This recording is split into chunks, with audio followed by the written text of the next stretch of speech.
Billionaire's broken heart meets the nurse who refuses to bow. The screech of metal against asphalt cuts through the night like a scream. Rain pounds the windshield as Nathaniel Whitmore's Maserati spins out of control on the slick highway, his billion-dollar empire flashing before his eyes in the seconds before impact. The irony isn't lost on him. The man who revolutionized healthcare with the touch of a screen can't save himself from the oak tree that stops his world with devastating finality. 3 hours later, in the pristine halls of Mercy General's elite wing, Keisha Thompson adjusts her scrubs and checks her watch. 4 hours into another double shift, and now they're bringing her the VIP patient everyone's whispering about, the tech mogul who supposedly thinks he owns the world. She's heard the nurses gossiping, Nathaniel Whitmore, the billionaire who built that healthcare app everyone uses. Apparently, he's demanding private suites and specific treatment protocols. Keisha rolls her eyes as she reviews his chart. Multiple fractures, severe concussion, internal bleeding. Money can't fix broken bones, no matter how many zeros are in your bank account.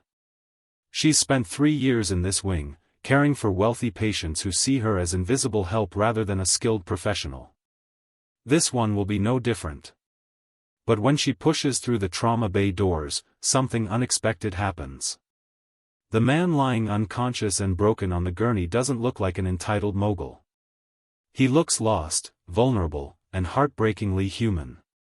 His dark hair is matted with blood, his expensive suit cut away to reveal the frailty beneath success. For a moment, her professional mask slips, and she sees not a billionaire but simply a person who's fighting for his life. The real shock comes hours later, during her night shift, when Nathaniel regains consciousness. Disoriented and panicking, he tries to rip out his 4 lines, his survival instincts overriding logic. Keisha moves swiftly, her training taking over as she grasps his wrists to stop him from causing more damage. Hey, you're safe, she says firmly but gently, her face inches from his. You're in the hospital. You need to let me help you. Their eyes lock in the dim hospital lighting, his confused and desperate, hers steady and determined. Something electric passes between them, a recognition that neither understands. His pulse monitor starts racing, but not from pain or fear. From the startling awareness of her touch, her competence, the way she speaks to him like a person instead of a bank account. Keisha feels it too, an unexpected flutter in her chest as she notices the intensity of his green eyes, the way he stops fighting the moment he focuses on her voice. This isn't supposed to happen. She's a professional. He's a patient. The rules are clear. But hearts don't follow hospital protocols. What's your name? He whispers, his voice hoarse but sincere. Keisha, she responds automatically, then catches herself. Nurse Thompson. Keisha, he repeats, and the way he says it, like it's something precious rather than just a name on a badge, makes her breath catch. Thank you for not letting me hurt myself. In that moment, both of them feel the shift, the crack in the walls they've built around their hearts. Neither acknowledges it, but both are shaken by its intensity. Money can't buy what just passed between them, genuine human connection, the kind that sees past surfaces to souls. If you haven't already, hit that subscribe button and join our Dear Love Diaries family. Your special place in this community of heartfelt stories is waiting for you. These passionate journeys of souls connecting against all odds have brought together thousands of beautiful hearts just like yours. Make sure you hit the bell too, so you'll know immediately when a new story unfolds in our diary of love. What happens when a woman who's never been handed anything meets a man who's never had to ask for anything, and suddenly, they both need what only the other can give? What happens when two people from completely different worlds discover that the heart recognizes no boundaries when it finds its home? Hello once again, my beautiful Love Diaries family. Here we are, gathering around our virtual fireplace where hearts connect across every distance and difference. Whether you're nestled in a cozy corner of your home or taking a quiet moment in your busy day, you've found your way to our special sanctuary, this place where love stories unfold like precious letters from the diary of the human heart. You know, I'm constantly amazed by this beautiful community we've built together. Your comments, your stories, your hearts shared openly in this space, they're what make these tales come alive. When you tell me about your own journeys of love, loss, and hope, you remind me that every story we share here is really about all of us. We're not just an audience, we're a family of hearts that understand the profound power of authentic connection. I'm curious, where in this beautiful world are you watching from today? Whether you're in a bustling city where dreams are built or a quiet village where roots run deep, drop your location in the comments below. There's something magical about knowing our story family spans continents, and I love seeing where love finds us all. So settle in, my beautiful family. Let me tell you about the night when a billionaire's carefully controlled world collided with a nurse's steady strength, and how that collision created something neither of them saw coming, a love that would transform not just their own lives, but everyone they touched. At 6 in the morning, while most of the city still sleeps, Keisha Thompson is already 4 hours into her shift at Mercy General Hospital. The elite wing where she works hums with quiet efficiency, treating patients whose insurance coverage reads like a who's who of American wealth. She moves through the halls with the graceful competence of someone who's found her calling, checking on post-surgical patients, administering medications, and providing the kind of care that goes beyond medical necessity into genuine human compassion.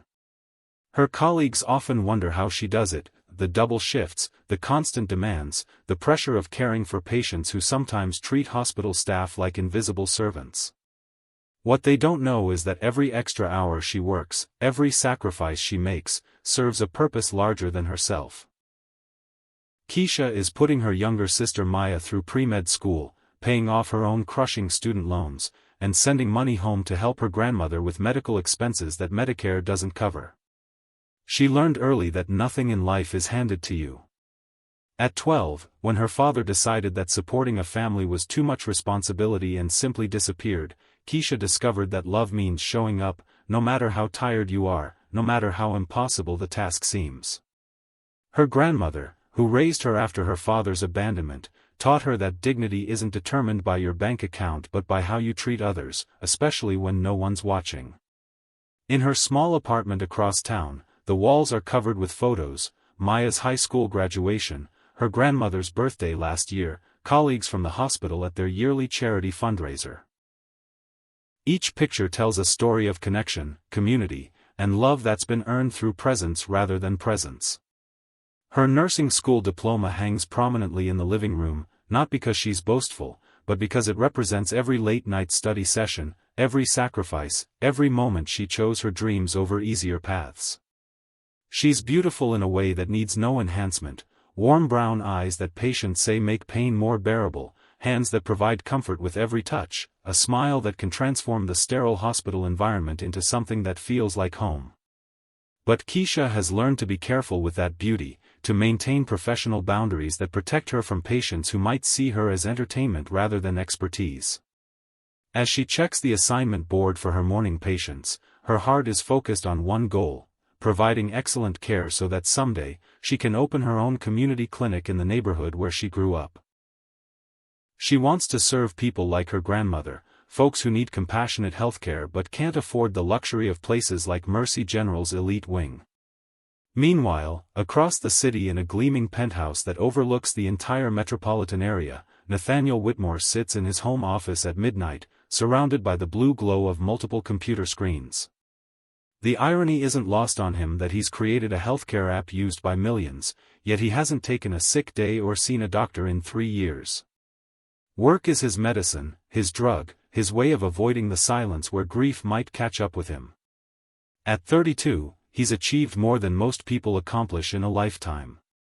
His healthcare app revolutionized how patients access medical care, making appointments easier, costs more transparent, and quality care more accessible to underserved communities. The technology that made him a billionaire was born from watching his parents struggle to navigate a complex healthcare system after their car accident when he was 16. They died not because their injuries were untreatable, but because the system failed them at every crucial moment. His penthouse apartment reflects his success but not his soul. Every piece of furniture was chosen by an expensive interior designer who focused on impressing visitors rather than comforting the person who lives there. The walls display awards and magazine covers featuring his face, but no family photos, no personal mementos, no evidence that anyone actually lives in this showcase of achievement. The loneliness is crushing, though he'd never admit it. His last relationship ended 6 months ago when his fiancée sold their private photos and conversations to a gossip magazine, claiming he was emotionally unavailable and that she needed to protect herself financially since he was so focused on work. The betrayal confirmed what he'd suspected since his parents' death: people want what you can give them, not who you actually are. Tonight, like every night, he works until exhaustion forces sleep, because sleep brings dreams, and dreams bring memories of what he's lost. He tells himself that building the company, making it bigger and more successful, somehow honors his parents' memory. But deep down, he knows it's just elaborate avoidance of the grief he's never processed. The call that changes everything comes at 12:47 a.m. His board meeting ran late, lasting until midnight, with investors pressuring him about expansion timelines and profit margins. Frustrated by their focus on money over mission, he'd snapped at his CFO, then stormed out of the conference room and jumped in his car. Driving has always been his escape. The Maserati was an indulgence, but speed gives him the illusion of control, the feeling that he's moving towards something instead of running from everything that matters.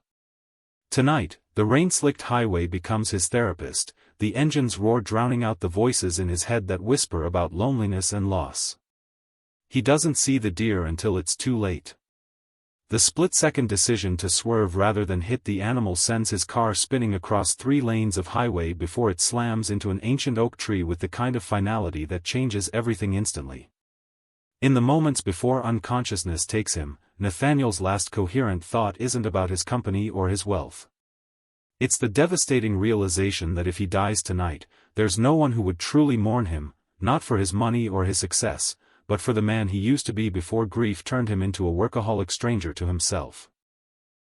The ambulance arrives 18 minutes after the crash, finding Nathaniel unconscious but alive, trapped in the wreckage of both his car and his carefully controlled existence.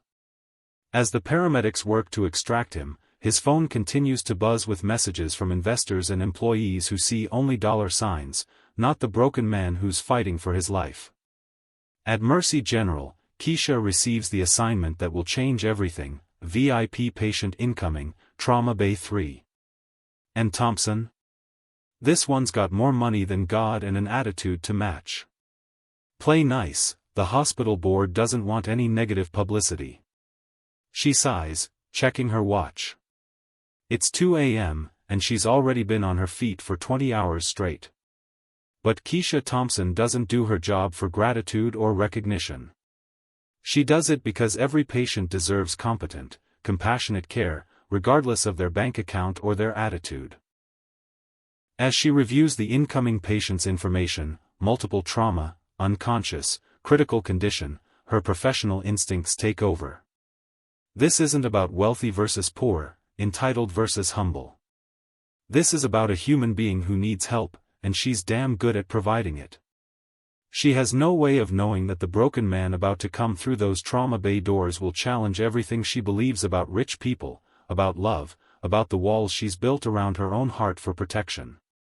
She doesn't know that their first touch will send electricity through both of them, or that his first conscious words will shatter every preconception she has about billionaires who think they own the world.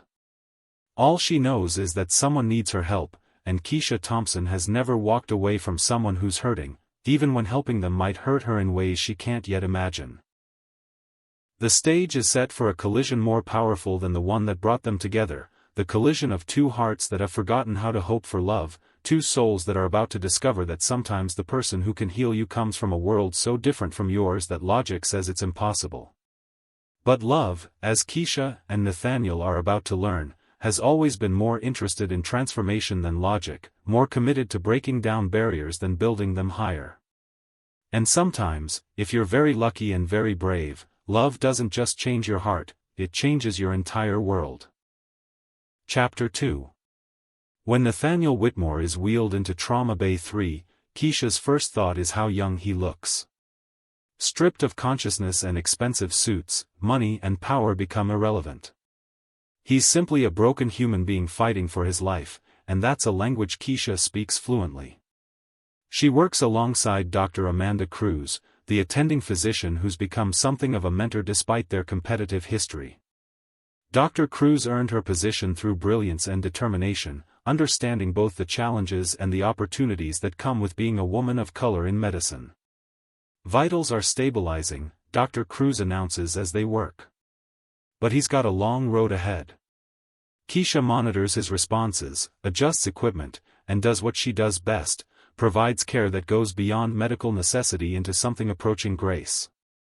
Even unconscious, there's something about this patient that draws her attention in ways she can't explain. Maybe it's the way his hand relaxes when she checks his pulse, or how his breathing evens out when she speaks softly while adjusting his For 3 days, Nathaniel drifts between consciousness and dreams, his body healing while his mind processes trauma on levels he doesn't understand. When he finally surfaces fully into wakefulness, it's during Keisha's night shift, when the hospital hums with quiet efficiency. The moment his eyes open, confusion and panic take over. He doesn't recognize his surroundings, doesn't understand the tubes and wires connecting him to machines that beep with mechanical persistence. His business mind, always focused on control, rebels against this vulnerability. He starts pulling at his 4 lines, desperate to escape the helplessness that reminds him too much of watching his parents die in a similar room 16 years ago. No, no, no, he mutters, his voice hoarse from intubation. I need to get out of here. Keisha appears at his bedside like an angel of mercy and authority combined. Without hesitation, she grasps his wrists, her touch firm but gentle, preventing him from causing more damage to his healing body. Hey, you're safe, she says, her voice cutting through his panic with professional calm. You're in the hospital. You were in an accident, but you're going to be okay. You need to let me help you. Their faces are inches apart in the dim lighting of the ICU. His pulse monitor starts racing, but it's not from pain or fear, it's from the startling awareness of her touch, her competence, the way she speaks to him like a person instead of a headline. Her hands on his wrists feel like anchors in a storm he didn't know he was drowning in. Keisha feels it too, an unexpected flutter in her chest as she notices the intensity of his green eyes, the vulnerability beneath his confusion, the way he stops fighting the moment he focuses on her voice. This isn't supposed to happen. Professional boundaries exist for good reasons. But something electric passes between them, a recognition that neither understands but both feel in their very core. What's your name? He whispers, his voice hoarse but sincere. Keisha, she responds automatically, then catches herself. Nurse Thompson. Keisha, he repeats, and the way he says it, like it's something precious rather than just a name on a badge, makes her breath catch. Thank you for not letting me hurt myself. She releases his wrists slowly, both of them aware that the touch lasted longer than medically necessary. That's what I'm here for, she says, but her voice carries a warmth that goes beyond professional duty. Over the following days, their interactions intensify in ways that surprise them both. Keisha finds herself taking extra care with his treatments, staying longer than necessary to ensure his comfort. She explains each procedure before performing it, something she does with all patients, but with Nathaniel, it feels more intimate, more personal. The physical therapy will be challenging, she tells him while helping him sit up in bed. But your body is healing well. You're stronger than you think. I don't feel strong, he admits, and the honesty in his voice catches her off guard. She's cared for wealthy patients before, but they usually maintain facades of invincibility even in their most vulnerable moments. Strength isn't about never falling down, she responds, adjusting his pillows with gentle efficiency. It's about getting back up, even when it hurts. Something in her words resonates with pain he's carried for years.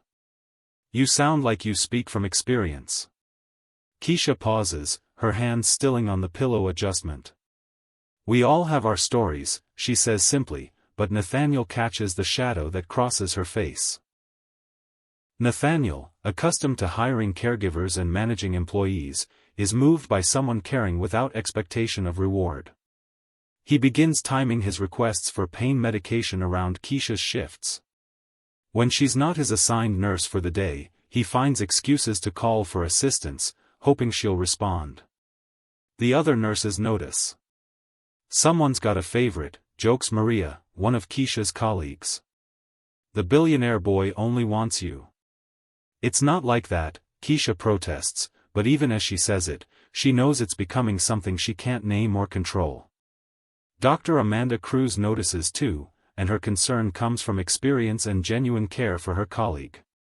After observing several interactions between Keisha and Nathaniel, she pulls her aside during a break. "Be careful, Keisha," Dr. Cruz warns gently. "I've seen this before. Wealthy patients sometimes get confused about the attention they receive during recovery. They think it means something personal when it's just good nursing care." "I'm being professional," Keisha insists, but Amanda's knowing look suggests she sees through the protest. "I'm not questioning your professionalism. I'm questioning his intentions. Men like him, they see staff as temporary entertainment before they return to their real lives." The warning stings because Keisha has wondered the same thing. Is his attention genuine, or is she just a novelty in his world of privilege and power? But then there are moments that feel too real to be performance. Like when he asks about her day and actually listens to the answer, his eyes focused on her face with genuine interest. Or when he notices she's tired and suggests she take a break, offering concern for her well-being rather than demands for his comfort. "How long have you been working today?" he asks during one of her evening rounds. "Since 6 this morning," she admits, checking his chart. "That's 14 hours. Don't you have union protections against that kind of schedule?" His question surprises her. Most wealthy patients don't think about the working conditions of hospital staff. "I work extra shifts to help pay for my sister's education and my own student loans," she explains, then immediately wonders why she's sharing personal information. "Your sister is in school. Pre-med at State University. She's brilliant, much smarter than I was at her age." Pride fills Keisha's voice when she talks about Maya. "Then you were? You're a registered nurse in the elite wing of one of the country's best hospitals. That requires considerable intelligence and skill." The genuine respect in his voice does something to her heart that she's not prepared for. Most people, including some colleagues, see nursing as a stepping stone to something better rather than a calling worthy of respect. Their conversations begin to extend beyond medical necessity. He asks why she became a nurse, and she finds herself sharing the story of her grandmother's diabetes, how a kind nurse taught 10-year-old Keisha to check blood sugar levels, making her feel powerful instead of helpless. "I wanted to be that person for other people," she says, not realizing how her words affect him. "Someone who makes scary things less frightening, who helps people heal." Nathaniel is quiet for a long moment, processing her words. "My healthcare app," he says finally, "I built it because I watched my parents die in a hospital room like this one. The system failed them at every crucial moment. I wanted to fix that." For the first time, Keisha sees past his wealth to his actual mission. "You wanted to help people like my grandmother." "People like your grandmother," he confirms. "People who deserve excellent care regardless of their insurance coverage or bank account." It's a moment of connection that transcends their circumstances. They're not patient and nurse in that moment. They're two people who've been shaped by loss and channeled that pain into service for others. Late one night, when the hospital is quiet and most patients are sleeping, Keisha makes her final rounds. She finds Nathaniel awake, staring out the window at the city lights. "Can't sleep?" she asks softly. "Too much thinking," he admits. "How do you do this job? See people at their worst, their most vulnerable, day after day?" She considers his question seriously. "Because vulnerability isn't weakness. It's just humanity. We're all broken in some way. We all need help sometimes. I'm not good at needing help, he confesses. Most successful people aren't. You're taught that needing help is failure, that you should handle everything alone. Exactly. He looks at her with surprise. How do you understand that? My grandmother raised me after my father left. She taught me that asking for help is actually strength. It means you trust someone enough to be honest about what you need. There's something in the quiet intimacy of the conversation, the way the soft lighting makes everything feel suspended from the regular world, that creates a bubble around them. Keisha should leave, should maintain professional distance, but she finds herself sitting on the edge of his bed instead. I don't understand you, he says quietly, his voice carrying wonder rather than confusion. You could have anyone. Why are you here, taking care of broken people like me? She looks up, startled by the vulnerability in his voice. For a moment, her professional mask slips completely. Maybe because broken doesn't mean worthless, she whispers, and the truth hangs between them like a bridge neither is ready to cross. But they're both aware of the bridge, both feeling its pull, both terrified of what it might mean to step onto it. The air between them feels charged with possibility and danger, with the kind of connection that could change everything if they let it. Nathaniel's hand moves slightly on the bed, and for a moment, Keisha thinks he might reach for hers. She doesn't pull away, doesn't retreat into professional distance. She just sits there, close enough to feel his warmth, far enough away to maintain the illusion that nothing has changed between them. But everything has changed. They both know it, even if neither is ready to say it aloud. In the space of a few conversations, a billionaire and a working-class nurse have discovered that hearts speak a language that has nothing to do with bank accounts or social status. The question now is whether they have the courage to listen to what their hearts are trying to tell them, or whether the vast differences in their worlds will silence the connection before it has a chance to grow into something that could transform them both. Chapter 3. The breakthrough comes during the kind of night that strips away all pretenses and reveals the raw truth beneath carefully constructed facades. It's 3 a.m, and Keisha is finishing her paperwork when she hears the sound that every nurse dreads, a patient in distress, trying to breathe but fighting their own body's panic response. She rushes to Nathaniel's room to find him sitting up in bed, his face pale with terror, his breathing rapid and shallow. His hands shake as he clutches the bed rails, and she recognizes the signs immediately, a panic attack triggered by PTSD from the accident. I can't breathe, he gasps, his usual composure completely shattered. The room is spinning. I think I'm having a heart attack. You're having a panic attack, Keisha says calmly, immediately shifting into the mode that makes her exceptional at her job, complete focus on healing without judgment. It feels like you're dying, but you're safe. Your body is just remembering the trauma. She sits on the edge of his bed without hesitation, her presence immediately grounding him in reality. Look at me, Nathaniel. Focus on my voice.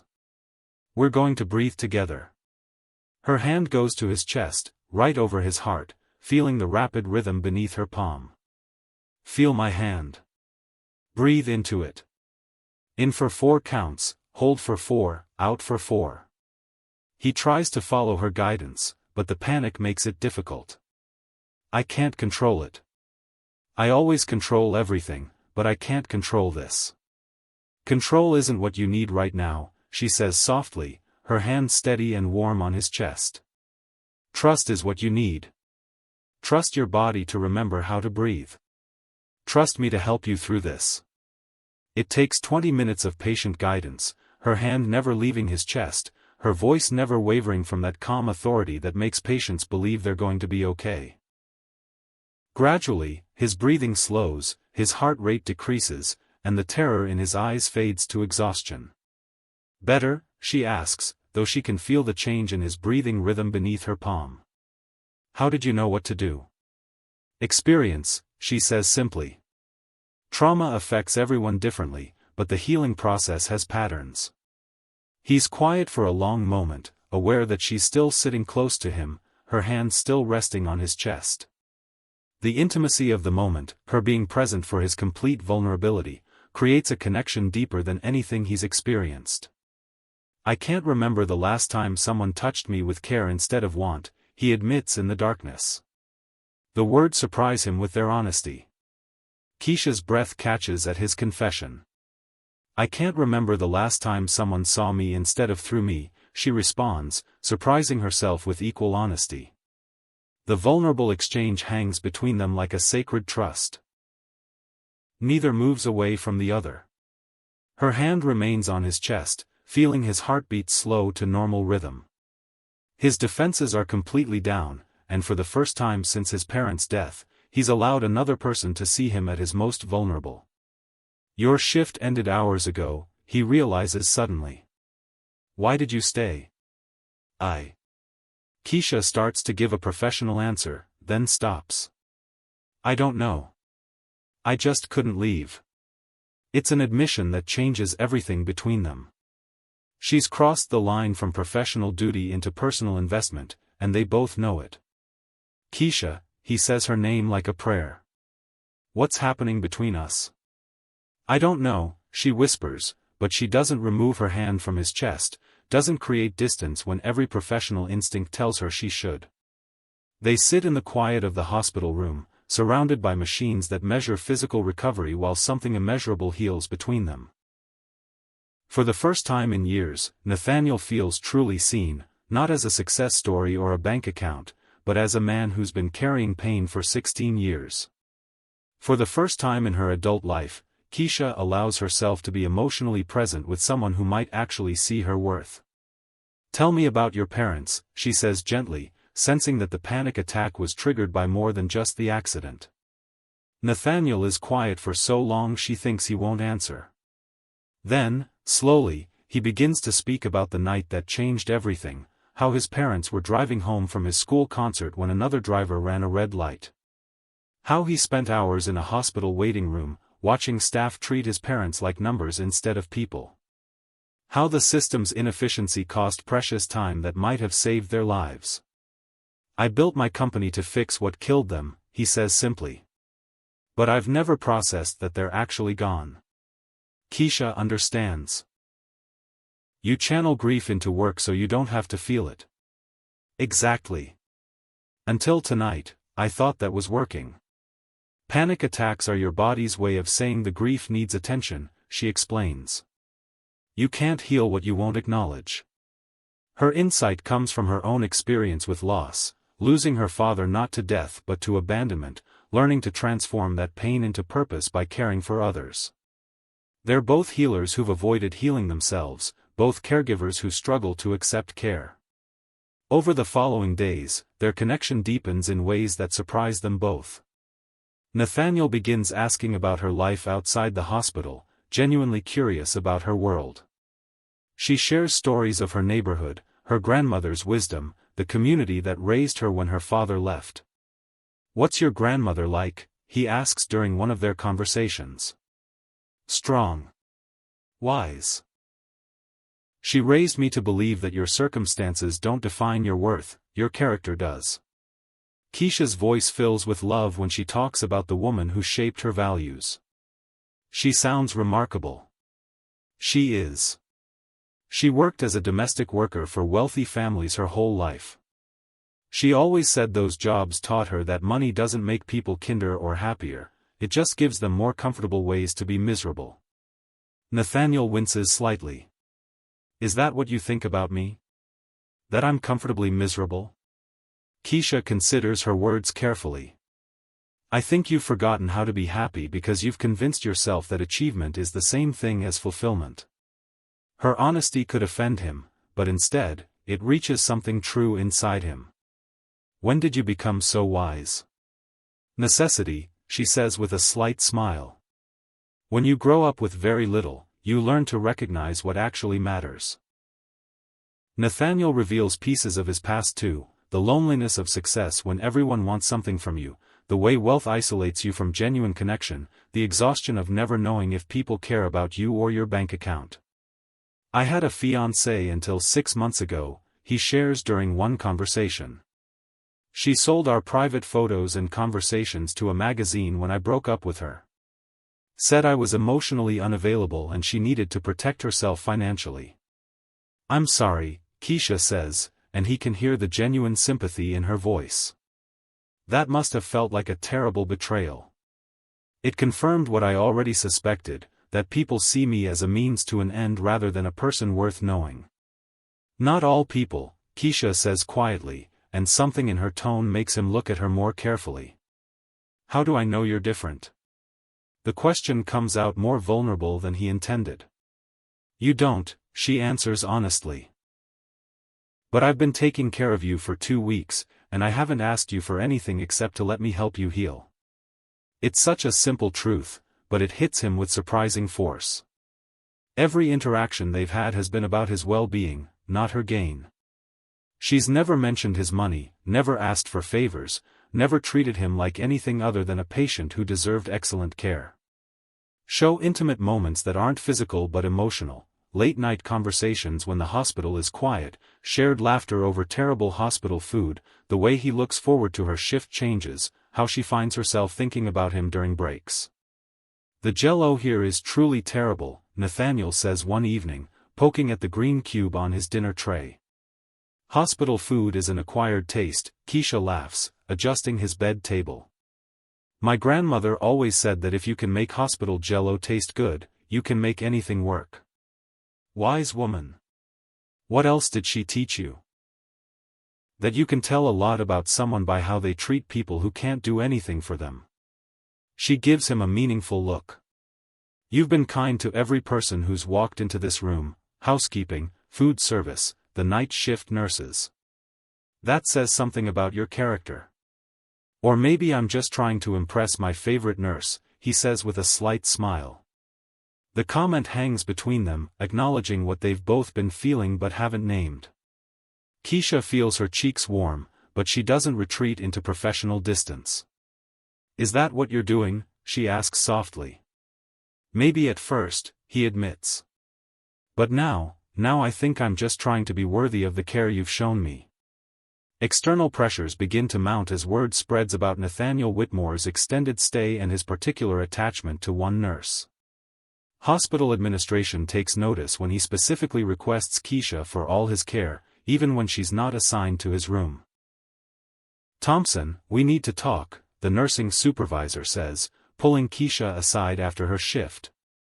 Mr. Whitmore has been requesting you specifically for procedures that any qualified nurse could handle. It's creating scheduling conflicts.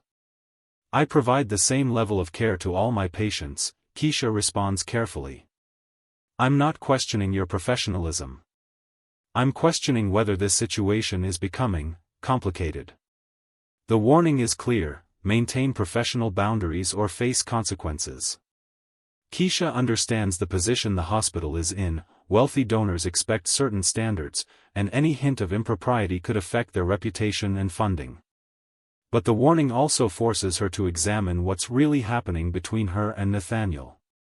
Is this professional care that's evolved into genuine concern, or something more dangerous to her career and her heart? Nathaniel's business associates pressure him to return to work, suggesting he transfer to a private facility with more appropriate staff.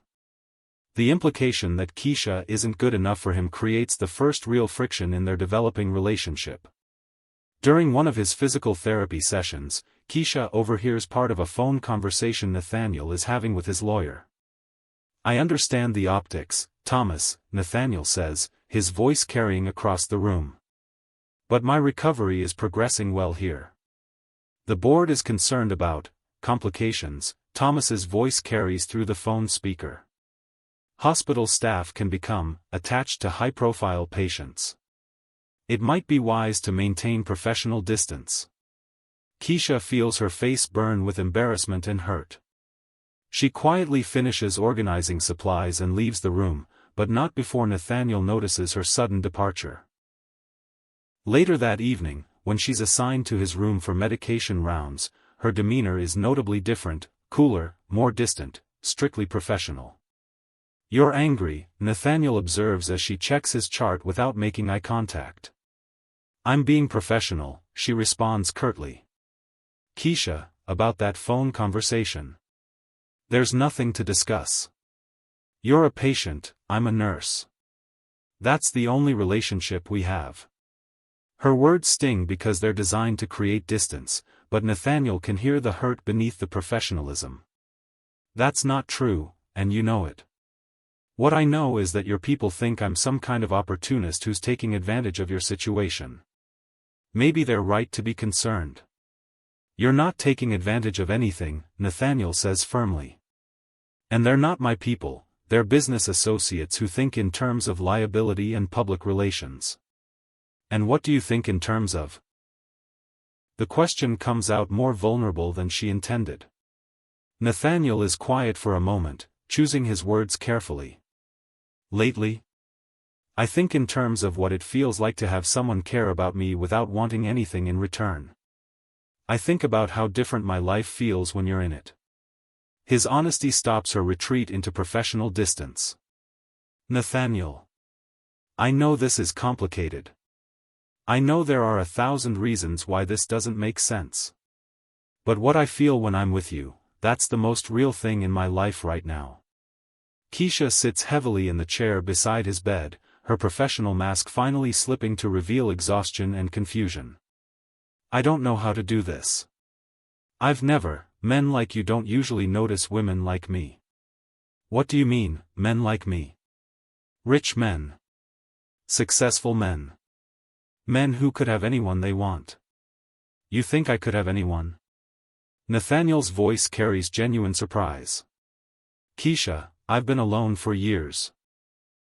The women I've dated wanted my money, my connections, my status. You're the first person who's ever just wanted me to be okay. Because you're my patient. That's my job. No, he says firmly. Your job is excellent medical care. Everything else, the way you stayed during my panic attack, the conversations we have, the way you make me feel like a person instead of a bank account, that's not your job. That's who you are. The conversation becomes their first real conflict as a potential couple. Keisha accuses him of living in a bubble where he can't see the real barriers between their worlds. He accuses her of using those barriers as an excuse to avoid taking an emotional risk. This isn't about risk, she says, standing up from the chair. This is about reality. Your lawyer is right, I could be seen as taking advantage of your vulnerability. You could be seen as, slumming it with the help. Don't you dare reduce what's between us to something that crude. What's between us, she challenges. You're a billionaire recovering from an accident. I'm a nurse doing my job. In a few weeks, you'll go back to your penthouse and your board meetings, and I'll still be here working double shifts to pay off student loans. What exactly do you think is between us? The pain in her voice reveals the depth of her feelings, even as her words try to deny them. Nathaniel realizes that her retreat isn't about lack of feeling, it's about fear of hoping for something she's convinced herself is impossible. What's between us is the way you look at me like I matter for who I am, not what I have. What's between us is how I feel more like myself with you than I have in years. What's between us is two people who found something real in a world full of pretense. And what happens when the real world interferes? When your board decides I'm a liability? When my colleagues decide I'm sleeping my way to special treatment? When the media finds out and turns our whatever this is, into a tabloid scandal? Her questions are valid, and they both know it. The external pressures they're facing are real, and they're only going to increase if their relationship continues to develop. Have you ever been in a situation where love felt real but the world around you made it seem impossible? Share in the comments how you found the courage to fight for what mattered, because Keisha and Nathaniel are going to need that same strength. That night, as Keisha lies awake in her small apartment, she stares at the photos covering her walls, her family, her achievements, her dreams made real through hard work and sacrifice. She's built a good life, a meaningful life, but she's never allowed herself to want something as uncertain as love from someone whose world seems so far from hers. In his hospital room, Nathaniel stares out at the city lights, thinking about the penthouse apartment that awaits his return, beautiful, expensive, and empty of everything that actually matters. For the first time since his parents' death, he's found someone who makes him want to be vulnerable, to risk his heart, to believe that genuine connection is possible. But wanting something and fighting for it are different things entirely. The question now is whether two people from different worlds have the courage to build a bridge that can withstand the storms that are certainly coming their way.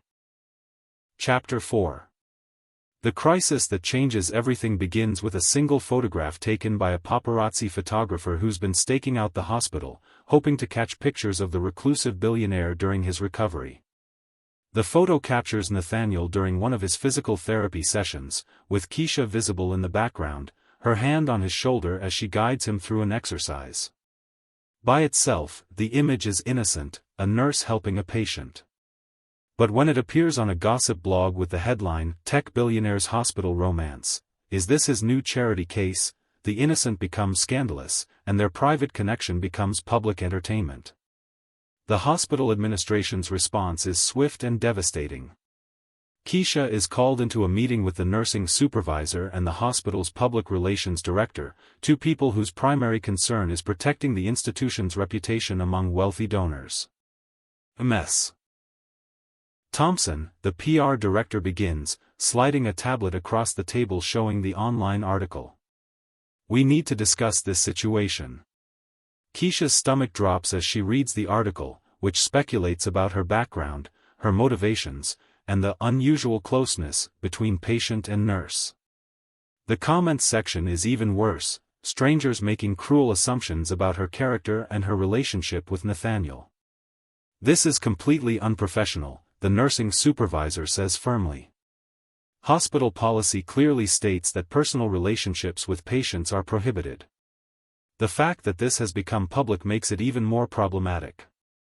"I haven't violated any policies," Keisha responds, fighting to keep her voice steady. "I've provided excellent patient care while maintaining appropriate boundaries."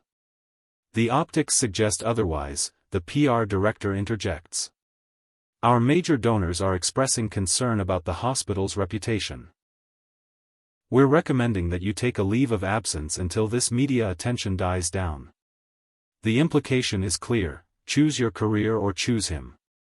Keisha realizes that everything she's worked for, her position, her reputation, her future opportunities, hangs in the balance because she allowed herself to care about a patient in ways that went beyond professional duty. "And if I refuse the leave of absence? Then we'll be forced to conduct a formal investigation into your conduct, which could result in disciplinary action or termination," the supervisor says with regret that seems genuine. "Keisha, you're an excellent nurse. Don't throw your career away over a patient who'll return to his life while you're left dealing with the consequences." The warning echoes Dr. Amanda Cruz's earlier concerns, but now the consequences are real and immediate. Keisha requests time to consider her options, knowing that she's facing an impossible choice. When she returns to Nathaniel's room for what might be her final shift as his nurse, he immediately senses something is wrong. "What happened?" he asks, seeing the tension in her shoulders, the careful way she's maintaining professional distance. "Nothing that concerns your medical care," she responds, checking his chart without meeting his eyes. "Keisha, talk to me. What's wrong?" She sets down the chart and looks at him directly, her composure barely holding. "There's a photo of us online. The hospital administration thinks our friendship has become inappropriate. They're asking me to take a leave of absence." Nathaniel's fury is immediate and protective. "That's ridiculous. You've done nothing but provide excellent care. Excellent care doesn't include the personal conversations we've had. It doesn't include staying past my shift to help you through panic attacks. It doesn't include." She gestures helplessly between them, "whatever this has become. This has become real, Keisha. What we have is real. Real doesn't pay my student loans or keep me employed," she says, her voice breaking slightly. "Real doesn't protect my career when wealthy patients decide they're bored with their hospital entertainment." The accusation hits him like a physical blow. "You think that's what this is to me?" Entertainment? I don't know what this is, she admits, her professional mask finally cracking. But I know I can't afford to find out. Their argument becomes the catalyst for everything they've been avoiding, all the hurt, fear, and desire they've been suppressing erupts in harsh words that cut deep because they matter to each other. So you're just going to run? He asks, his own composure cracking. You talk about people seeing through you, but you won't even give me a chance to prove I see you. This isn't my world, Nathaniel, she replies, fighting tears. And I can't pretend it is just because you're lonely and I'm convenient. Convenient? His voice carries genuine hurt. Is that what you think you are to me? I think I'm a nurse who forgot her place, she says, immediately regretting the words but unable to take them back. The conversation ends with both of them wounded and angry, each feeling misunderstood by the other. Keisha requests a transfer to another wing, determined to salvage her career and protect her heart from further damage. But the transfer request sets in motion a series of events that will force both of them to confront what they're really afraid of losing. Following hospital protocol for VIP patient transitions, Keisha must make a final home visit to ensure Nathaniel's continued care goes smoothly. She arrives at his penthouse expecting a cold, professional goodbye and finds instead a man who's as broken emotionally as he was physically after the accident. The penthouse apartment feels like a mausoleum of success, beautiful, expensive, and utterly lifeless. Everything is perfectly arranged, nothing feels lived in, and Keisha realizes this isn't a home but a beautiful prison he's built around his heart. You came, he says when she enters, his voice carrying surprise and hope. Hospital protocol, she responds, maintaining professional distance even as her heart aches at how lost he looks in his own space.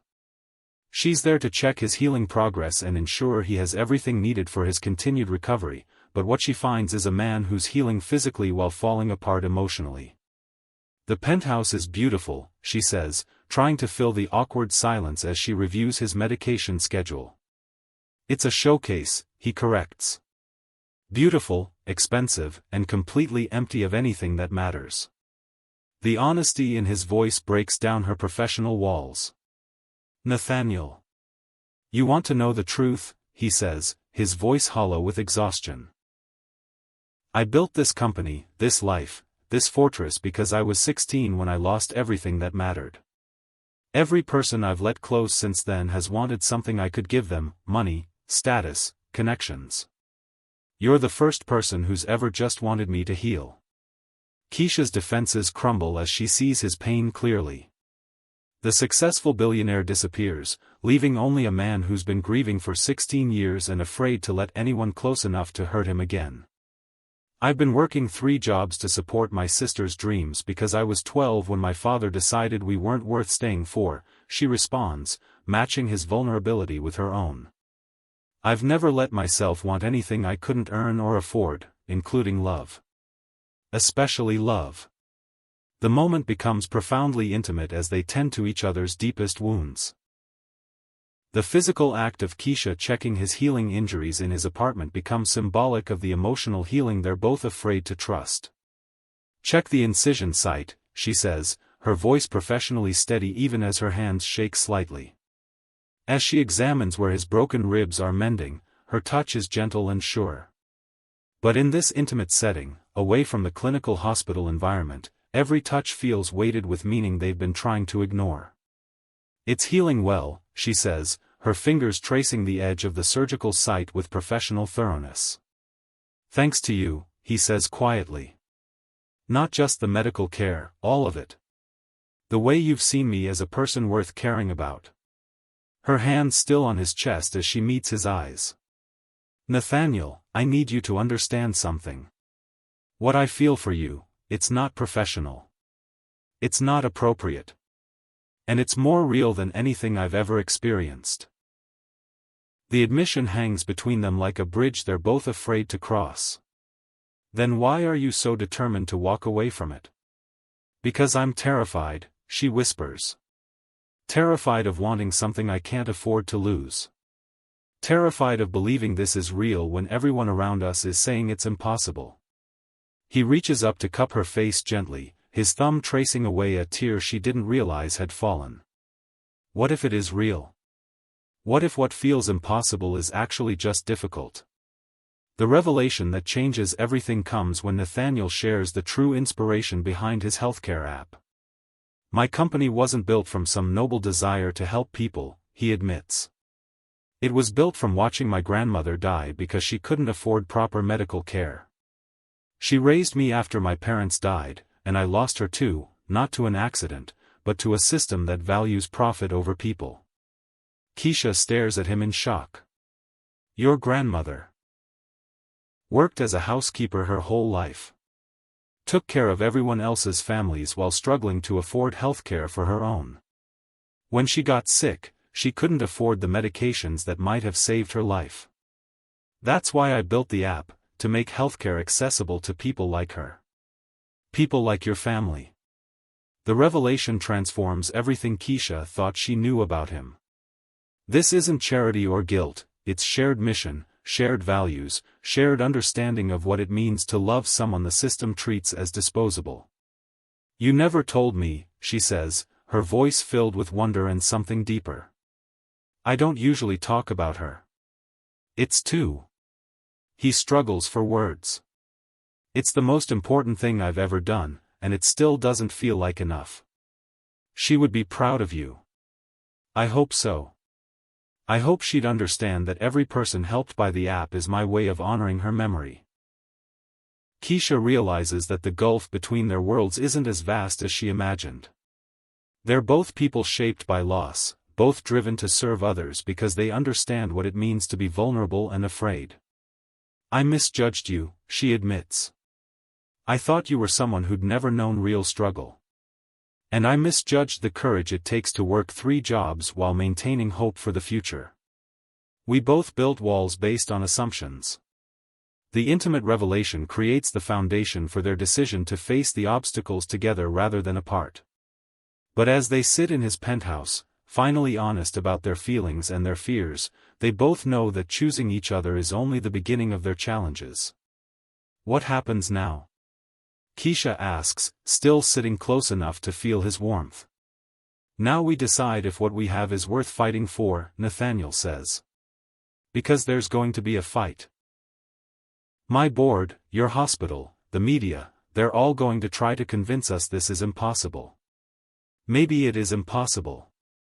Maybe, he agrees.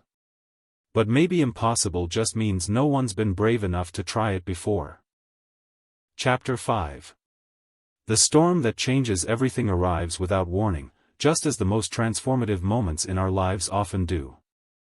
As Keisha prepares to leave Nathaniel's penthouse after their emotionally charged conversation, the sky opens with the kind of downpour that turns city streets into rivers and subway systems into underground lakes.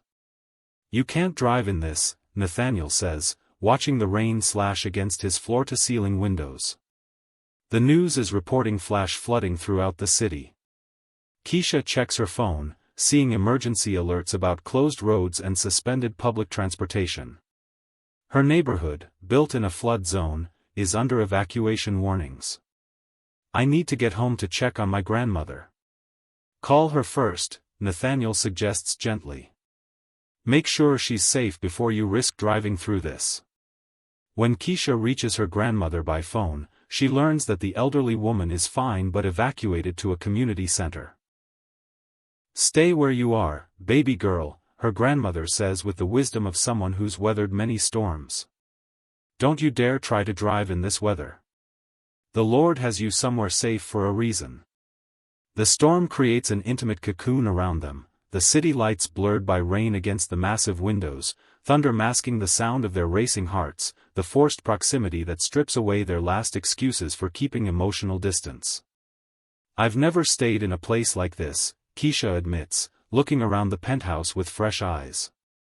Without the distraction of their argument, she can see that despite its expensive furnishings, the space feels hollow, like a beautiful stage set waiting for real life to happen in it.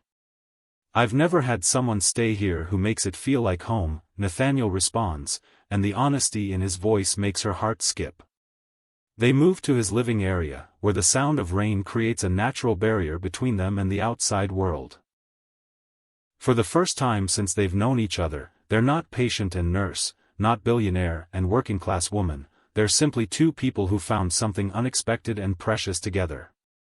"Tell me about your real dreams," Nathaniel says as they sit on his couch, the storm outside making everything feel suspended from normal time. "Not the practical ones you've had to pursue, but the ones you had before life taught you to be realistic." Keisha is quiet for a long moment, considering dreams she hasn't spoken aloud in years. "I wanted to open a community clinic in my neighborhood. Not just basic care, but comprehensive healthcare for people who can't afford places like Mercy General. I wanted to prove that excellent medical care doesn't have to be a luxury." "That's not an impossible dream, Keisha. That's a plan that needs funding and support. It's impossible for someone like me. Do you know how much it costs to open a medical facility? The licenses, the equipment, the staffing? I'll be paying off my nursing school loans until I'm 50. What if money wasn't the obstacle? What would your clinic look like?" She begins to describe her vision, a place where her grandmother could have received diabetes care without choosing between medication and groceries, where working parents could bring sick children without missing days of work they couldn't afford to lose, where healthcare providers looked like the communities they served. As she talks, her eyes light up with passion, and Nathaniel sees the woman she becomes when she allows herself to dream without limitations. Her vision isn't about charity or sympathy, it's about justice, dignity, and the radical idea that everyone deserves excellent care regardless of their ability to pay. "Your turn," she says, curious about dreams that go beyond business success. "What did you want before you became focused on building an empire?" Nathaniel considers the question seriously. "I wanted to teach," he admits. "Computer science, maybe engineering. I wanted to help kids like I was, smart but lost, especially kids who'd experienced trauma. I thought maybe I could help them channel pain into something constructive instead of destructive." "What stopped you?" "Success, ironically. The company grew so fast, demanded so much attention, that teaching felt like a luxury I couldn't afford. But lately..." He pauses, looking at her with something like wonder. "Lately I've been thinking that maybe success without purpose is just elaborate emptiness." The conversation becomes increasingly intimate as they move closer on his couch, the storm outside matching the emotional intensity inside. Touch becomes natural, her hand on his arm as she emphasizes a point, his fingers tracing her face as she speaks about her family, both marveling at the simple miracle of being truly seen and understood. "Keisha," he says her name like a prayer. "I need you to know something. What I feel for you, it's not gratitude for your care or fascination with someone different from my usual world. It's recognition. Like my soul has been waiting for yours." Her breath catches at his words, at the raw honesty that strips away every pretense. "Nathaniel. I know this is complicated. I know there are obstacles we haven't even considered yet. But what I feel when I look at you, that's the most real thing in my life." Their first kiss happens naturally, without dramatic build-up, a soft meeting of lips that feels like coming home after a long journey through foreign territory. The passion builds slowly, tenderly, with both treating the other as something precious and fragile. In the soft light filtered through storm clouds, they discover that healing can be mutual, that vulnerability shared becomes strength doubled. Her work-worn hands trace the scars his accident left, while his touch erases every moment she's felt invisible or not quite enough. The intimacy is written in whispered confessions and gentle exploration, in the way they hold each other like they're afraid this moment might dissolve if they're not careful enough. "I've never felt beautiful until right now," Keisha whispers against his shoulder, and the admission breaks his heart and heals it simultaneously. "You're the most beautiful thing I've ever seen," he responds, his voice rough with emotion. "Not just how you look, how you are. Your strength, your compassion, the way you care for people without expecting anything in return."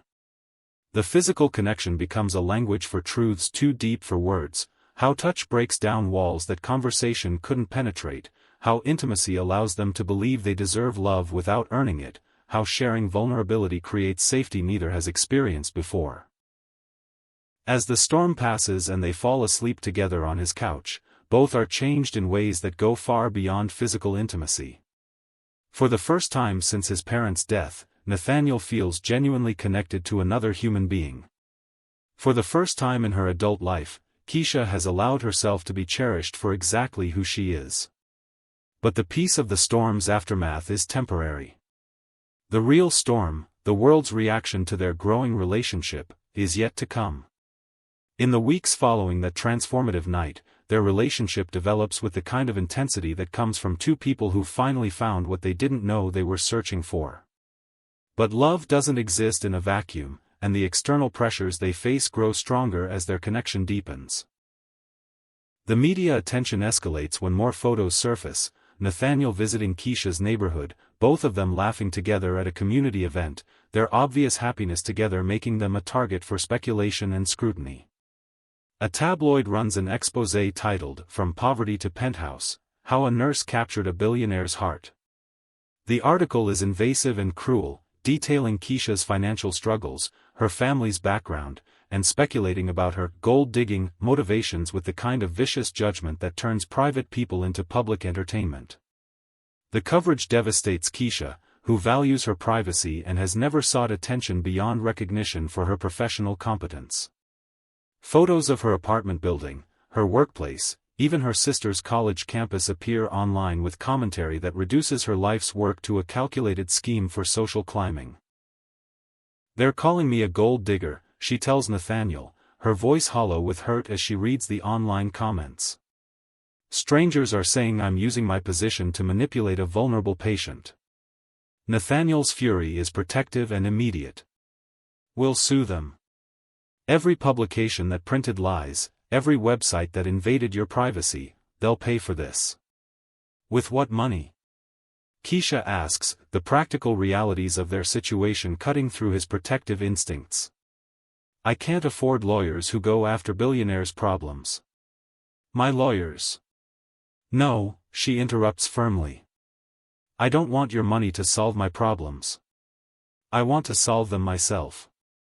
This creates their first serious conflict as a couple, his instinct to use his resources to protect her conflicts with her need to maintain independence and dignity. The very wealth that attracts media attention becomes a barrier to the equality they both want in their relationship. "I'm trying to help you," Nathaniel says, frustration creeping into his voice. "I don't want to be helped. I want to be respected as an equal partner, not protected like a possession." "That's not how I see you." "Then stop trying to buy solutions to problems that require courage, not cash." Their argument reveals the fundamental challenge they face: how to build an equal partnership when the world sees only the inequality of their circumstances. Meanwhile, the hospital administration faces pressure from major donors who express concern about the institution's reputation being damaged by the media coverage. The nursing supervisor calls Keisha into another meeting, this time with more serious consequences on the table. "The board has decided that your continued employment here creates too much disruption," she says with genuine regret. "They're offering a generous severance package and excellent references if you'll resign quietly." "And if I refuse?" "Then they'll find cause for termination." "Keisha, you're an excellent nurse, but this situation has become bigger than one person's career. The threat is real and immediate. Everything Keisha has worked for hangs in the balance because she chose to love someone whose world operates by different rules than hers." Nathaniel's board of directors makes their own ultimatum clear during an emergency meeting where stock prices and investor confidence take precedence over personal happiness. "This relationship is costing us millions in market confidence," his CFO states bluntly. "End it, or we'll be forced to consider other options for company leadership." "You're threatening to remove me as CEO because of my personal life?" "We're protecting the company from a CEO whose judgment appears compromised by an inappropriate relationship with hospital staff. The board's threat is real, they have the power to remove him if they can prove his personal life affects his professional judgment." For a man who's built his entire identity around his company's success, the ultimatum represents losing everything he's worked for since his parents' death. Have you ever been in a situation where love felt real but the world around you made it seem impossible? Share in the comments how you found the courage to fight for what mattered, because Keisha and Nathaniel are going to need that same strength. Chapter 6. The moment of truth arrives on a Tuesday morning that feels like any other until it becomes the day that changes everything. Keisha has been given 48 hours to make her decision about the hospital's generous severance offer, while Nathaniel faces his board's ultimatum to end the relationship or lose control of the company he built from grief and determination. Both spend a sleepless night in their respective spaces, wrestling with choices that feel impossible. Keisha sits in her small apartment, surrounded by photos of family and dreams achieved through sacrifice, wondering if love is worth risking everything she's worked for. Nathaniel paces his penthouse, staring out at a city full of lights but feeling only darkness as he contemplates losing either his life's work or the woman who's made him feel alive again. But sometimes the most important decisions aren't made in boardrooms or offices, they're made in moments when the heart speaks louder than fear. The next morning, Keisha arrives at the hospital to clean out her locker, having decided to accept the severance rather than face termination that would make finding another nursing position nearly impossible. She's in the employee break room, boxing up 3 years of memories, when Dr. Amanda Cruz finds her. "You're really going to let them win?" Amanda asks, genuine disappointment in her voice. "I'm being practical," Keisha responds, though her voice lacks conviction. "My career has to come first." "Your career? Or your fear?" The question stops Keisha cold. "What do you mean? I've watched you care for patients for 3 years. You've never let fear stop you from doing what's right for them. Why are you letting it stop you from doing what's right for yourself?" Before Keisha can answer, commotion in the lobby draws their attention. Through the break room window, they can see a crowd gathering, phones out, recording something happening near the main entrance. What they see stops both women in their tracks. Nathaniel Whitmore stands in the middle of the hospital lobby during shift change, when the space is crowded with staff, patients, and families. He's not hiding, not trying to minimize attention, he's deliberately chosen the most public possible moment to make a declaration that will change both their lives forever. "I came to this hospital broken in more ways than one," his voice carries clearly across the lobby, drawing attention from everyone present. "Keisha Thompson didn't just heal my injuries, she showed me what it means to care for someone without wanting anything in return. She taught me that real wealth isn't in bank accounts but in having someone who sees your true self and chooses to love it." Keisha's heart pounds as she watches through the window, unable to move, barely able to breathe. He turns to address the hospital administration directly, his voice growing stronger. "If you can't see that she's the best thing about this place, then you don't deserve her anyway. But I'm hoping you're smarter than that." The crowd murmurs, phones continue recording, and Keisha realizes that Nathaniel is risking everything, his reputation, his board's approval, his carefully controlled public image, for her. Dr. Cruz nudges her gently. "Are you going to let him stand there alone?" Keisha's hands shake as she pushes through the break room door and walks toward the lobby. Every step feels like crossing a bridge she can't return from, but for the first time in her life, the risk feels worth taking. When she appears in the lobby, the crowd parts slightly, all eyes shifting between the billionaire and the nurse whose love story has become public entertainment. Nathaniel's face transforms with relief and hope when he sees her approaching. But instead of rushing to his side, Keisha stops in the center of the lobby and speaks her own truth to the assembled crowd. "I didn't fall in love with a billionaire," her voice is clear and strong, carrying the authority she's earned through years of excellent patient care. "I fell in love with a man who was scared and hurt and trying to heal. A man who saw me not as his nurse but as a woman worth knowing. Everything else, the money, the pressure, the judgment, that's just noise." She turns to address her colleagues directly. "I've worked beside you for 3 years. You know who I am. You know my heart. Don't let gossip magazines define that for you. The silence in the lobby is profound, broken only by the sound of medical equipment and the distant hum of hospital life continuing around this moment of transformation. Dr. Amanda Cruz steps forward first, her movement deliberate and meaningful. "Keisha Thompson is one of the finest nurses I've ever worked with," she announces to the crowd. Her personal life doesn't change her professional excellence. One by one, other nurses follow, colleagues who've watched Keisha work double shifts, who've seen her gentle competence with difficult patients, who know her character beyond the tabloid speculation. The visible solidarity forces the hospital administration, watching from the edge of the crowd, to reconsider their position publicly. The nursing supervisor approaches with what looks like grudging respect. "Ms. Thompson," she says loudly enough for everyone to hear, "perhaps we should discuss your continued employment here rather than your departure." The emotional climax peak culminates when Keisha and Nathaniel choose each other in front of everyone, not hiding, not apologizing, but standing together with dignity and pride. The transformation is complete, both have stopped apologizing for who they are and where they come from. Nathaniel extends his hand to her, and when she takes it, the gesture represents more than romantic connection, it's a choice to build something together that honors both their worlds rather than abandoning either.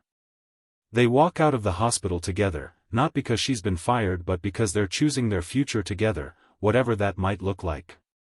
The aftermath brings unexpected consequences that prove love can indeed move mountains when it's backed by genuine commitment and shared values. Nathaniel's board meeting that afternoon goes differently than anyone expected. Instead of defending his relationship, he presents a proposal that transforms the conversation entirely. "You're concerned about my judgment being compromised by personal relationships," he addresses the boardroom full of skeptical faces. "But what if my personal relationships are actually clarifying my judgment about what this company should become?" He presents a comprehensive plan to partner with community healthcare organizations, using Keisha's clinic vision as a pilot program that could revolutionize how technology serves underserved communities. "Keisha Thompson has shown me that our app's real value isn't in making healthcare more convenient for people who already have access, it's in creating access for people who've been excluded from quality care. This relationship hasn't compromised my business judgment, it's shown me what good business judgment actually looks like." The proposal is brilliant, profitable, and aligned with growing demands for corporate social responsibility. Instead of removing him as CEO, the board approves funding for the pilot program and authorizes Nathaniel to transition to a role that balances leadership with hands-on community engagement. The hospital board faces its own reckoning when the media coverage of Nathaniel's public declaration generates overwhelmingly positive public response. Social media fills with stories from patients Keisha has cared for, colleagues sharing experiences of her exceptional nursing, and community members talking about what her planned clinic would mean for their families. The positive publicity, combined with Nathaniel's offer to fund a new community healthcare wing at the hospital, makes Keisha's reinstatement not just politically wise but financially advantageous. Dr. Amanda Cruz is promoted to Chief of Nursing and offers Keisha the position of Nurse Manager for the new Community Healthcare Initiative, a role that recognizes her expertise while allowing her to bridge the gap between elite medical care and community service. 6 months after their public stand, their foundation opens its first community clinic in Keisha's neighborhood, with her grandmother cutting the ribbon. The symbolism is powerful, love that started in crisis now serves healing for others. The clinic operates on a revolutionary model. High-tech efficiency meets community-centered care, sliding scale fees ensure accessibility, and staff who understand the community they serve. It's everything Keisha dreamed of and more than she thought possible. Their personal integration happens gradually, thoughtfully, in ways that honor both their worlds rather than forcing either to abandon their identity. Nathaniel sells his sterile penthouse and they buy a home in a diverse neighborhood where community matters more than square footage. The house becomes a gathering place where Keisha's family mingles comfortably with Nathaniel's business associates who've become genuine friends. Keisha continues nursing while completing her nurse practitioner degree, funded not by Nathaniel's money but by a scholarship she earned for her work in community healthcare innovation. Her achievement belongs entirely to her, even as Nathaniel's pride in her success is evident to everyone who sees them together. Nathaniel works from a home office, staying connected to his company while being present for their shared life. He discovers that success feels different when it's measured by impact rather than income, by relationships rather than revenue. The transformation is complete when we see them hosting Sunday dinners that include both Keisha's extended family and Nathaniel's colleagues. Two worlds have merged into one richer reality where everyone is valued for who they are rather than what they have. Maya's graduation from pre-med school, with both Keisha and Nathaniel beaming proudly in the audience, represents the full circle of their love story, from individual struggle to shared abundance that lifts everyone around them. 1 year after their public declaration of love, Nathaniel's proposal happens not in an expensive restaurant but during one of their foundation clinic days, surrounded by the community they serve together. The ring is modest by his previous standards but perfect by their shared values, chosen for beauty and meaning rather than price tag. "Keisha Thompson," he says, dropping to one knee in the middle of the clinic waiting room filled with patients and families they've come to know and love, "you've taught me that home isn't a place, it's a person. Will you be my home for the rest of our lives?" Her "yes" is echoed by cheers from the community that's watched their love story unfold, from colleagues who've witnessed their partnership, from family members who've seen how they've grown together rather than apart. Their wedding planning process reflects their integrated values completely. Instead of an expensive destination wedding, they choose to marry in the community center where their foundation clinic operates, surrounded by the people who matter most. The celebration focuses on community, service, and authentic joy rather than status or display. Keisha designs her own dress, Nathaniel ensures every guest feels welcomed and valued, and the entire event demonstrates their shared belief that love is most beautiful when it serves something larger than itself. Maya serves as maid of honor, Dr. Amanda Cruz officiates having become ordained online specifically for their wedding, and Grandmother Thompson gives Keisha away with the blessing, "You found a man who sees your light, baby girl. That's worth more than all the money in the world." The wedding becomes a fundraiser for their foundation, with guests contributing to healthcare access rather than giving expensive gifts. The celebration itself demonstrates their shared values, meaningful connection over material display, community over exclusivity, love that serves others rather than just itself.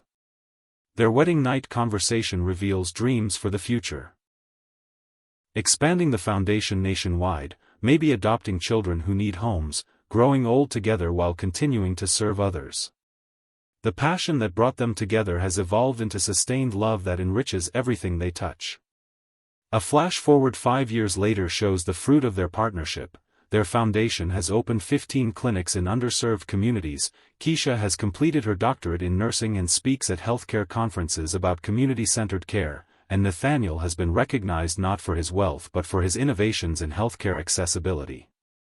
They're shown working side by side in a clinic, still deeply in love but now focused on the legacy they're building together.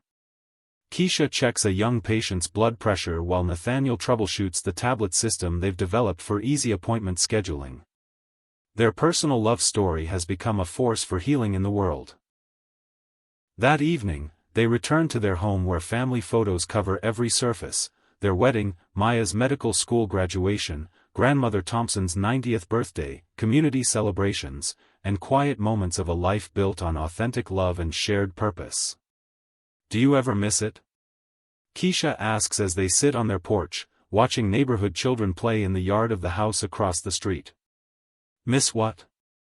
"The simplicity. When it was just us figuring out whether this was real." Nathaniel considers the question, looking at the woman who transformed not just his heart but his entire understanding of what makes life meaningful. "I wouldn't trade what we've built for anything. But I love that you still ask questions like that. It means you're still the woman who made me want to be worthy of love rather than just successful at avoiding it." She leans into his shoulder, watching the sun set over the neighborhood they've chosen to call home. "I love you, Nathaniel Whitmore. I love you too, Keisha Thompson Whitmore. Thank you for teaching me that the best things in life aren't bought, they're built, together, one brave choice at a time." Chapter 7. 6 months into their marriage, Keisha makes a decision that represents the complete integration of their love with their individual growth. She brings Nathaniel to her grandmother's house for Sunday dinner, not as an introduction, but as a homecoming for the man who's become as much family as husband. Grandmother Thompson's house represents everything real and lasting in Keisha's world. The modest home, filled with 3 generations of family photos and the scent of Sunday cooking, embodies values that no amount of money can buy: consistency, love expressed through service, and the kind of security that comes from being known and cherished exactly as you are. Nathaniel's transformation is evident in how naturally he fits into this setting. He helps with dishes without being asked, listens to family stories with genuine interest, and plays with neighborhood children who see him not as a billionaire but as Keisha's husband who's good at fixing broken toys and explaining how computers work. He belongs here, Grandmother Thompson tells Keisha quietly as they watch Nathaniel teaching her 8-year-old great-nephew how to code a simple game on an old laptop. That's how you know this love is real, when he fits into your world without trying to change it. I was so scared you wouldn't approve, Keisha admits. That you'd think I was reaching too high, wanting something I couldn't handle. Baby girl, I raised you to reach for what you deserve, not what feels safe. Love isn't about staying in your lane, it's about finding someone who makes you want to build new roads together. That afternoon, in Keisha's childhood bedroom, surrounded by nursing school diplomas, family photos, and evidence of dreams achieved through determination, their connection reaches its deepest level. The intimacy isn't just physical but symbolic of their complete acceptance of each other's worlds. The modest room, with its lace curtains and handmade quilts, represents the foundation Keisha was built on: values of hard work, family loyalty, and love expressed through presence rather than presence. Nathaniel's comfort in this space, his reverence for the photos of Keisha's journey from child to accomplished woman, shows his complete transformation from someone who measured worth by wealth to someone who understands that character is the only currency that truly matters. I never brought anyone here before, Keisha tells him as afternoon sunlight streams through the thin curtains, creating patterns on the wall where her dreams have been displayed like promises she made to herself. This room holds all my dreams, the ones I achieved and the ones I thought were impossible. What dreams were impossible? Nathaniel asks, genuinely curious about the woman whose ambition humbles him daily. Being loved for exactly who I am, she whispers, her voice carrying years of believing she had to earn affection through service and sacrifice. Without having to change or improve or prove I'm worth it. The moment represents complete healing for both characters. Keisha finally believes she deserves love without conditions, while Nathaniel learns that true intimacy comes from vulnerability, not control. Every touch, every whispered confession, every moment of tenderness builds the foundation for a future neither thought possible. In the soft light of late afternoon, with family laughter floating up from downstairs and the sound of children playing in the yard next door, they discover that love isn't just about finding someone who completes you, it's about becoming someone worthy of the love you're given. The scene shows how physical connection has become a language for deeper truths, how being vulnerable with someone safe allows you to stop protecting yourself from joy, how intimacy shared with someone who treasures your story makes you feel precious rather than used, how love expressed in the place where you learn to dream makes those dreams feel not just possible but inevitable. I used to think love was dangerous because it made you need someone, Keisha says as they hold each other in the room where she first imagined a life bigger than her circumstances. But with you, love feels like safety. Like I can want things without fear that wanting will hurt me. You've taught me that love isn't about having someone to take care of you, Nathaniel responds, his voice rough with emotion as he traces the curve of her face in the golden light. It's about having someone to take care of together with someone who takes care of you back. As the sun sets and they prepare to join the family downstairs for dinner, both know that this moment in her childhood bedroom represents more than romantic love. It represents the integration of past and future, individual growth and shared purpose, dreams deferred and dreams that can now be pursued together. The love that began in a hospital room during a crisis has become the foundation for a life of service, purpose, and the kind of deep satisfaction that comes from building something larger than yourself with someone who sees your worth and amplifies it rather than diminishing it.